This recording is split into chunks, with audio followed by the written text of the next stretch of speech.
Sige, heto ang isang tanong para sa'yo.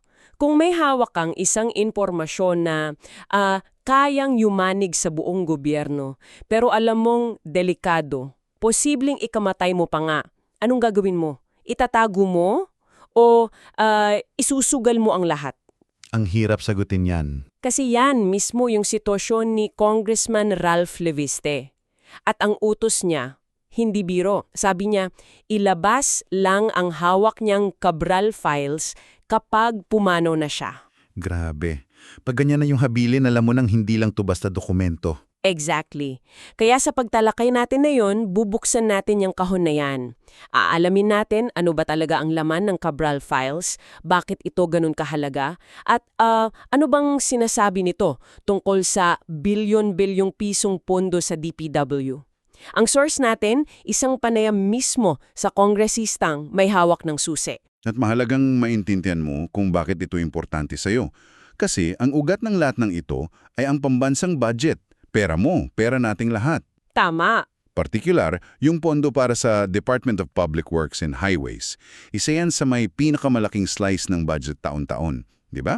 Ang gagawin natin ngayon ay hindi lang basta magbabasa ng dokumento. Susubukan nating intindihin kung paano gumagana yung makina sa likod ng mga proyektong nakikita mo sa kalsada, base sa mga isiniwalat sa atin. Okay, simulan natin sa pinaka-basic. Sino ba si Undersecretary Maria Catalina Cabral at bakit sa kanya galing ang mga files na to? Ang kwento, si Yusek Cabral daw ang namamahala sa planning services ng DPWH. Basically, isa siya sa mga arkitekto ng budget nila. Okay. So, nasa kanya yung blueprints, kumbaga. Oo. At itong Cabral files, ito na yung mismong listahan ng mga proyekto para sa 2025 National Expenditure Program o NEP. At hindi to simpleng listahan. Isipin mo, 721 bilyong piso, Wow! 721 billion pesos. Nakalatag sa mahigit 17,000 linya sa isang spreadsheet. At eto ang pinakamatindi. Katabi ng bawat proyekto, nakalista kung sino ang proponent. Sino ang nagpasok nito sa budget? Dito natin kailangang mag-pause. Intindihin muna natin yung salitang insertion, kasi yan yung puso ng usapan. Sige. Ang isang insertion ay hindi naman kaagad illegal, no? Ito yung mga proyektong isinisingit sa budget, madalas ng mga mamabatas. May dalawang klase yan base sa lumabas sa mga usapan. Okay, ano yung una? Yan talaga ng isang lugar. Yung farm-to-market road na talagang hinihiling ng mga magsasaka o yung water system na matagal ng pangarap ng barangay. Ito yung ipinagmamalaki pa ng mga politiko. Pero paano mo malalaman ang pagkakaiba? Kasi sa papel, pareho lang silang mukhang magandang proyekto. Paano mo malalaman kung alin dun ang maganda at alin yung pangalawang uri, yung suspicious insertion? Yan ang isa sa milyong pisong tanong. Ang suspicious insertion, ito yung mga proyektong bigla na lang sumusulpot sa budget na hindi man lang alam ng mga residente o ng local government. Yung walang consultation. Oo, o mas malala, yung mga proyektong lumalabas na ang proponent o yung politikong nagpasok nito ay may malapit na ugnayan pala sa kontraktor na mananalo ng bidding. Doon na pumapasok yung amoy ng anomalya. Yan na. At para mas maintindihan natin kung bakit grabe yung hinala, pakinggan mo to. May sinabi ang isang dating DPWH Undersecretary, si Roberto Bernardo, na almost 100% of bids in DPWH are rigged. Talaga? 100%. Almost. Kung halos lahat pala ng bidding ay luto na, nagbabago ang lahat. Ang tanong ay hindi na lang saan napunta ang proyekto, kundi... Sino ang kumita sa kontrata? Exactly. At doon na nagsisimulang lumaki ang kwento.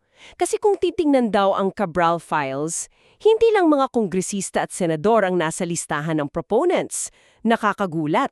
Nandyan ang matataas na opisyal sa ehekutibo. Mismo. May mga secretary at undersecretary pa raw ng ibang ahensya na, teka, bakit sila humihingi ng flood control project? Anong kinalaman nila sa public works? At hindi lang yan, di ba? Ang mas nakakagulat pa nga, may mga pribadong individual din daw sa listahan. Marami sa kanila, contractors mismo. Oo, yun yung nabasa ko. Pero may mga pangalan daw na nung sinubukan ni Congressman Leviste na i-background check, hindi naman pala contractor. Ang kwento, sila raw ay mga kaibigan lang na binigyan ng proyekto bilang premyo. Premyo para saan? Suporta sa eleksyon, ganun? Marahil, ipinapakita nito na ang akses sa pondo ng bayan ay nagiging parang political currency na pwedeng ipamigay. At may isang rule, di ba? Kailangan incumbent ka o kasalukuyan nasa pwesto. Kung ordinaryong tao ka o wala ka na sa poder, wala kang access sa ganitong sistema. Exactly. At kung ikokonekta natin yan sa bigger picture, lumalabas na ang sistema ng budget insertion ay mas malaki pa sa akala natin.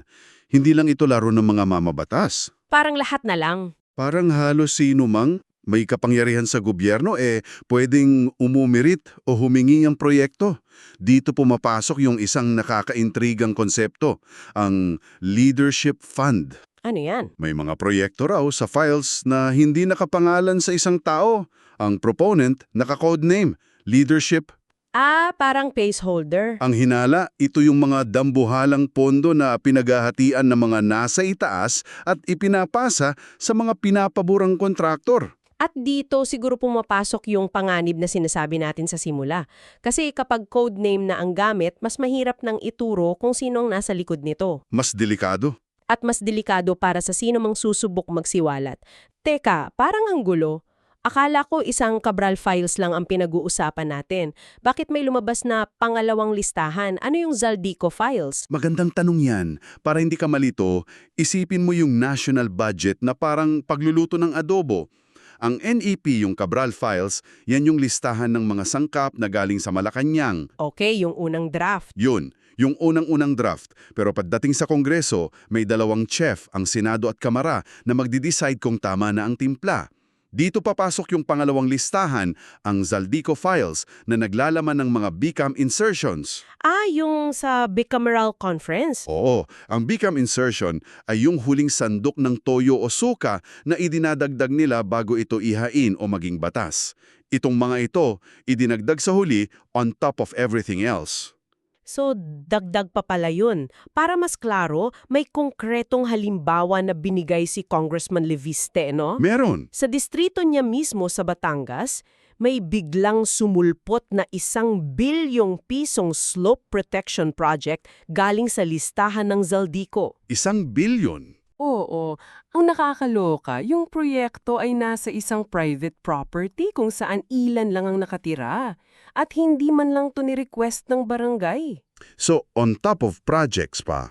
Ibig sabihin, yung 721 billion sa NEP, pinatungan pa ng 81 billion mula sa BICAM. Kaya pala lumubo yung budget ng DPWH hanggang halos 1 trilyong piso. At yan ang nagpapakita ng evolusyon ng sistema.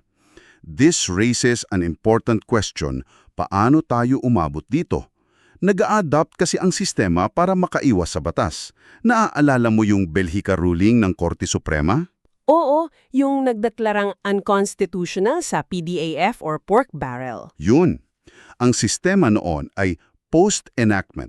Ibig sabihin, pagkatapos maipasa ang budget, doon palang ididirekta ng mga mambabatas kung saan gagamitin ang pondo nila. Nung naging illegal na yon, lumipat sila. Naging BICAM insertion sa Bicameral Conference Committee na nila isinisingit yung mga proyekto bago ito pirmahan ng presidente. Pero nabantayan na rin yon ng publiko. At yan ang pinakatusong ebolusyon na siyang isinisiwalat ngayon ng Cabral Files. Ang sistema ngayon, NEP insertion na. Sa simula pa lang. Sa simula pa lang. Isipin mo, isinisingit na ang proyekto sa pinakaunang draft pa lang ng budget, sa loob mismo ng ehekutibo. Ang resulta, pagdating sa Kongreso, mukha na siyang opisyal na parte ng plano ng presidente. Mas malinis tingnan. Mas malinis tingnan, pero mas malalim ang pagkakabaon ng anomalya sa sistema. At ang nakakagulat, ayon sa panayam kay Leviste, hanggang ngayon ay itinatanggi ng DPWH na mga politiko ang naglalagay ng proyekto sa NEP. Talaga, kahit may listahan na. Na 150 million pesos na listahan ng proyekto kada taon para isumite sa kanila. Grabe. Dito natin kailangang balikan yung personal na kwento kung paano nakuha ni Leviste yung mga files. Hindi pala to basta binigay, no? Nagsimula lang sa simpleng tanong niya, bakit ang budget ng malaking probinsya ng Batangas ay mas maliit pa sa ibang mas maliliit na lugar? Simple lang na tanong. Oo, dahil sa katatanong niya, napunta siya sa opisina ni Yusek Cabral. Nung na-appoint si Vince Dizon bilang presidential advisor, nakita niya yung pagkakataon. Humingi siya ng meeting at sa opisina mismo ni Yusek Cabral, nakiusap siya kay Secretary Dizon in the interest of transparency. Ginamit niya yung momentum. Mukhang ganon. Siguro dahil sa pressure pumayag si Dizon. Doon mismo, ibinigay sa kanya ang files. Pero dito pumapasok yung trahedya, di ba? Ang biglaang pagpapanaw ni Yusek Cabral last year. Hindi lang yan pagkawala ng isang public servant. Oo. Nawawala rin ng isang potensyal na state witness na sana'y kayang magpaliwanag sa bawat isa sa 17,000 linya ng datos na yan. Siya sana ang makakapagturo sa mga nasa likod ng mga codenames at sa mga mas malalaki pang isda. At ang epekto niyan, ramdam pa rin. Ang mismong staff ni Yusek Cabral, mga ordinaryong empleyado lang yan, nasa ilalim daw ngayon ng matinding pressure. Nakakatakot yan. Isipin mo yung sitwasyon nila. Mga simpleng kawani lang sila, pero hawak nila yung impormasyon na posibleng dahilan ng panganib na sinapit ng dati nilang boss. So kung ganito kalala, ano ang solusyon? Sa panayam, may dalawang radikal na mungkahi na lumutang. Ano yung una? Una, buwagin na lang daw ang DPWH, i-abolish. Buwagin. Oo, yung mga malilihit na proyekto tulad ng mga multi-purpose building, i-devolve o ibigay na lang sa mga LGU. Ang obserbasyon kasi, mas maganda raw ang kalidad at mas tama ang presyo kapag LGU ang gumagawa. Makes sense. Mas malapit sila sa community. Tapos yung mga dambuhalang national projects na lang, tulad ng mga expressway, ang iwan sa isang pambansang ahensya. At para siguradong malinis, gawin sa pamamagitan ng foreign-assisted projects kung saan mas mahigpit ang bidding. Yan ang isang option. Yung pangalawa naman, palakihin na lang daw ang pondo ng LGU, di ba? Itaas ang national tax allotment nila. Tama, para direkta na sa kanila ang pera, hindi nadadaan sa DPW. Pero inamin din sa source na ito ay unrealistic. Bakit daw? At alam mo kung bakit? Dahil mismo ang Kongreso raw ay hindi papayag na bawasan ang sarili nilang access sa budget para lang palakasin ang mga LGU. So sila rin yung haharang. Sila rin. Aghadong pinagdedebatehan ng mga solusyon, ang sistema, tuloy lang ang pag-adapt. May obserbasyon na para sa 2026 budget. Ano yun? Dahil booking na o masyado ng bantay sarado ng publiko ang flood control projects, ang mga insertions daw ay lumilipat na sa ibang kategorya.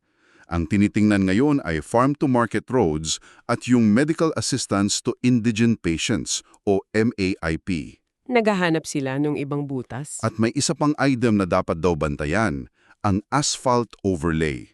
Kasing prone daw ito sa korupsyon dahil madaling dayain. Kung manipis ang pagka-aspalto, masisira agad. Ang solusyon, paulit-ulit na proyekto, paulit-ulit na pondo, taon-taon. Sa gitna ng lahat ng ito, bumabalik tayo sa napakabigat na habili ni Congressman Leviste. Sabi niya, at sisipiin ko, sisiguraduhin ko na balang araw lalabas ito. Pero kung pumanaw na ako, nagbigay po ako ng instruction na ilabas yung buong Cabral files. Isang pangako na nagpapakita kung gaano kalaki ang nakataya sa pagsisiwalat na ito. At dito ka namin iiwanan ng isang huling palisipan. Based sa mga isiniwalat, malinaw na ang problema ay hindi lang ilang tao. Ang kalaban dito ay isang buong sistema na nakabaon ng malalim sa burokrasya. Yung sistema mismo? Kung ganito kalala ang sitwasyon, sapat na ba ang paglalabas ng mga listahan at pagpapanagot sa ilang pangalan? O baka ang tanging solusyon na lang talaga ay yung radical na mungkahi? Buwagin ang isang buong ahensya at simulang muli mula sa wala. Para sa'yo, ano ang mas matimbang? Ang pag-asang posible pang ayusin ng isang sirang-sirang sistema o ang mapanganib ngunit marahil ay kinakailangang hakbang na itayo ito ng panibago?